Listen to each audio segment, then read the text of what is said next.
ఆయన వ్యాపారాలు చేస్తాడు. అలాంటి వాళ్ళకు బాధ్యత ఉంది సమాజం పట్ల. వాళ్ళందరూ కూడా సమాజంలో ఉండే పేదవాళ్ళని ఏ విధంగా ఆర్థికంగా పైకి తేగలుగుతారో ఆలోచిస్తే వాళ్ళు చేసిన పని వల్ల ఫలితాలు వచ్చాయా లేదని ప్రభుత్వం బేరీ చేసి బాగా చేస్తే దండేస్తాం, బాగా చేయకపోతే నమస్కారం పెట్టి నువ్వు చేయలేదని స్పష్టంగా చెప్పే బాధ్యత తీసుకొస్తాం. ఎందుకు నేను అడుగుతున్నానంటే ఇది వాళ్ళ బాధ్యత. సమాజం మనకు అన్ని ఇచ్చింది. మనతో పుట్టిన వాళ్ళు ఇబ్బందుల్లో ఉన్నారు, ఆర్థికంగా వెనుకబడి ఉన్నారు. కొంతమంది లక్షల కోట్ల రూపాయలు సంపాదిస్తే అట్టడుగు నుండే వాళ్ళు కనీస అవసరాలు తీర్చుకోలేకపోతున్నారు. 200 రూపాయలు రోజు సంపాదించలేని వాళ్ళు చాలా మంది ఉన్నారు. వాళ్ళ మీదనే నా దృష్టి అంతా అని చెప్పి కూడా నేను మీకు తెలియజేస్తున్నా. ఒకప్పుడు జన్మభూమి స్ఫూర్తిని పెట్టాం. బ్రహ్మాండంగా అందరూ ముందుకొచ్చి అనేక కార్యక్రమాలు చేశారు. ఇప్పుడు మళ్లీ అలాంటి కార్యక్రమాలతో ముందుకు పోవాలనేది చాలా అవసరం. ఇంకొక విషయం కూడా మీరు గుర్తుపెట్టుకోవాల్సిన అవసరం ఉంది. ఏదో కేవలం పథకాలు ఇవ్వడం కాదు. పేదరిక నిర్మూలన జరగాలంటే సంపద సృష్టించాలి. సంపద సృష్టిస్తే ప్రభుత్వానికి ఆదాయం పెరుగుతుంది. ఆ ఆదాయాన్ని మళ్లీ పేదరిక నిర్మూలన ఖర్చు పెడితే ఆటోమేటిక్గా పేదరిక నిర్మూలన జరిగే పరిస్థితి వస్తుంది. అందుకని ఈరోజు ఒక్క అమరావతి మీరు ఒక్కసారి ఊహిస్తే, అమరావతి సుజావుగా పనులు జరిగి ఉంటే 3 లక్షల కోట్ల రూపాయలు సంపద వచ్చేది. ఒక్క రూపాయి బయట తెచ్చే అవసరం లేకుండా అక్కడ ఉండే వాళ్ళు కట్టే పన్నుల వల్ల, అక్కడుండే భూమి వల్ల అమరావతి నిర్మాణం పూర్తయి ఉండేది. అలాంటి దుర్మార్గమైన కార్యక్రమం వల్ల ప్రజల ఆస్తి 3 లక్షల కోట్ల రూపాయలు ఆవిరయ్యే పరిస్థితి వచ్చింది.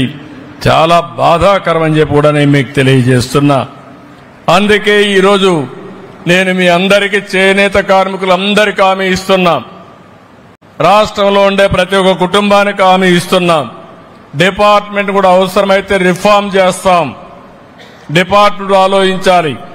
మనం చేసిన పని వల్ల ఫలితాలు ఏ విధంగా వచ్చాయో ఆ ఫలితాలను సమీక్ష చేసుకుని తద్వారా డిపార్ట్మెంట్ ముందుకు పోవాల్సిన అవసరం ఉంది. అందుకని ఇప్పుడే నేను ఒక మాట అడిగాను. ఈరోజు నేను ఇక్కడికి వస్తానే ఒక 2 షాపుల దగ్గరికి వెళ్ళాను. ఒకటి ఉప్పడమ్మది, ఉప్పాడ చీర కూడా నేను కొన్నాను. ఇప్పుడే కొన్నాను. నేను ఎప్పుడు చీర కొనలేదు, కానీ మొట్టమొదటిసారిగా చేనేత కార్మికుల్ని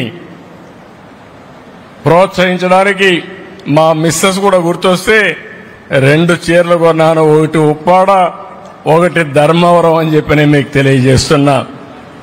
ఈరోజు ధర్మవరం ఉప్పాడ ఇవన్నీ కూడా మనకు కొన్ని క్లస్టర్స్ ఉన్నాయి. చీరాల కానీ, మంగళగిరి, తర్వాత మీకు వచ్చే కొందికి రాష్ట్రంలో ఒక 10-20 సెంటర్లు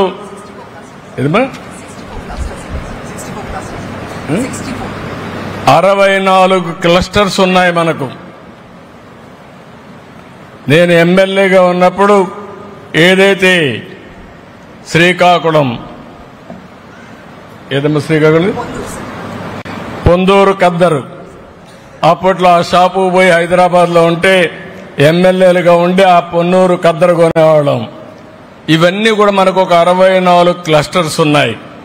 ఎక్కడ చూసినా ఒక 100 కుటుంబాలు, 200 కుటుంబాలు ఇప్పుడు కూడా పనిచేస్తున్నారు. ఇవి కాకుండా కొన్ని దిక్కల విడివిడిగా ఉన్నారు. చాలా మంది చేనేత గిట్టుబాటు కాకుండా వృత్తి మారిపోయే పరిస్థితికి వచ్చారు.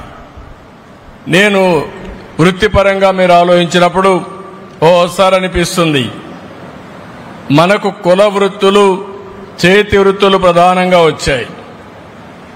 వంశ పారంపర్యాలుగా మనం ఒకసారి చూస్తే గ్రామాల్లో ఇంత డెవలప్మెంట్ జరిగినప్పుడు